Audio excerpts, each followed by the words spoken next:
Let's get some more analysis on what we're seeing happening currently in Sudan by bringing in Jonas Horne. He's in Nairobi and he's the Deputy Projects Director for the Horn of Africa at the International Crisis Group. Jonas Horne, thanks for being with us here on TRT World. Now, in the days prior to what happened earlier, I was asking a number of Sudan experts whether the revolution has failed.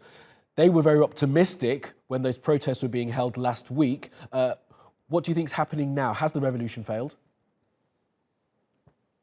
Revolution hasn't failed, but this is, the most significant road bump that has happened over the 2-year course of this transitional period. The country is due to have elections in early 2024, and this transitional period is really meant to set up the country, to really cleanse it in many ways from a lot of the administrative and harmful norms and institutions that had characterized the 30 years of Omar al-Bashir. And so this was never going to be smooth, but I think the coup attempt that we see this morning, is evidence of just how existential this all is for both sides, for both the military and perhaps also Islamist groups who had formerly been working under Bashir or been part of Bashir's regime on the one side, and then on the other side for civilians that you're showing in your pictures now.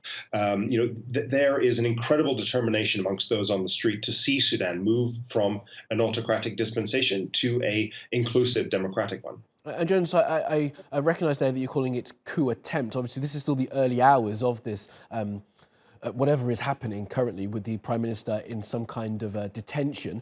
That would suggest that perhaps you think it could go back to the transition to the civilian rule. Is that possible with this military, which of course was largely in place under Omar al-Bashir?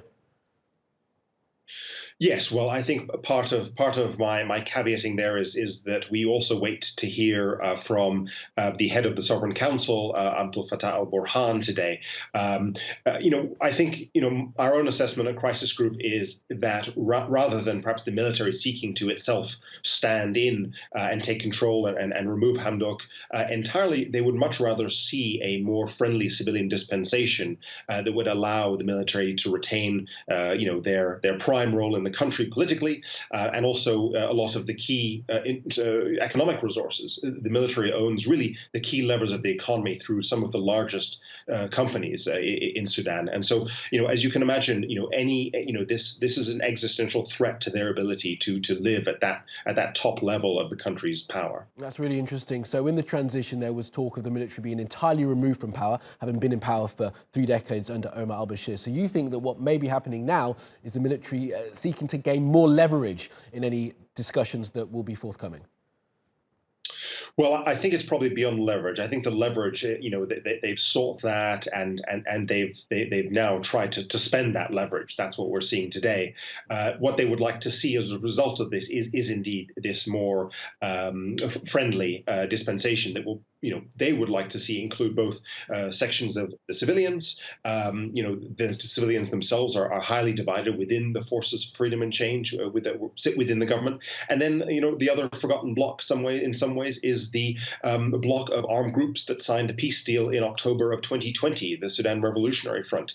They are now part of government, and it is in fact 2 sections of that block that broke away from the government to try to offer what appeared to be the alternative block that could be the cover for the military's return to improved and increased power over this transitional period. Are we any clearer on how much support you think the military have among the populace? Of course, huge protests saw al-Bashir removed in 2019. Are we clearer now as to how the public mood is in Sudan? Do they still want to see the military in any kind of power? Look, broadly, the answer is no. This also is, an incongruous time for such a coup because, it comes just days after a 21 October set of protests countrywide that illustrated the broad popular will to see the civilians run this transition through to elections, and for the military to indeed take a back seat in that, for them to go through security sector reform, to divest themselves of military companies. Their continued holding of those companies keeps Sudan's economy, which is the key to the transition in many ways, from really recovering. The military on the streets is deeply unpopular, and I think they're about to find out just how unpopular they are. Well, we'll see what happens in the coming hours and days. Jonas Horne from International Crisis Group, appreciate the analysis. Thank you so much for being with us.